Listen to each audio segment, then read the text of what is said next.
அப்படின்னு சொல்லி நான் என் குடும்பம் எங்கள் வீட்டில் இருக்கிறது எல்லாத்தையும் அவங்களுக்கு ஒரு அத்தாட்சியை கொடுத்து என்னோட அண்டர்டேக்கிங்லாம் வாங்கி பிறகு அவங்க வந்து ஒரு புரிஞ்சுக்கிட்டாங்க இது வந்து ஒரு ஜென்யூனாக ஒரு பணி முயற்சி எடுக்கிறாங்கன்னு சொல்லிட்டு 2010 முதல் முறை மாஸ்கோவுக்கு போன 9 boys street child world cup போனபோது 9 பேருக்கும் எந்த ஒரு அத்தாட்சியும் இல்லாமல் ஆனால் ஒரு பாஸ்போர்ட் அதிகாரிகள் உதவி செஞ்சாங்க. அந்த டைமில் அவங்க மனசில் உதவி செய்யணும்னு தோணுனாங்க 1 இயர் பாஸ்போர்ட் கொடுத்தாங்க, ஷார்ட் பீரியட் பாஸ்போர்ட் கொடுத்து அந்த பிள்ளைங்களாம் பிரேசில் போயிட்டு வந்தாங்க. அது ஒரு பெரிய தாக்கம்.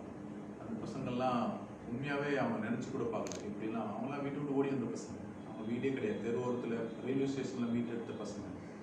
அதில் ஒரு பையன் கேரளா பையன், எங்கள் ஒரு பீகார் பையன் ஒருத்தர் தான். அப்புறம் பல மாவட்டத்திலேருந்து வந்த பசங்க. அவங்களுக்குலாம் வந்து ஃபுட்பால் விளையாடணும் கனவு கூட பார்க்க தெரியாது. அவங்க நினச்சே பார்க்கல பாஸ்போர்ட்லாம் அவங்களுக்கு கிடைக்கும் அப்படின்னா அவங்களுக்கு ஒரு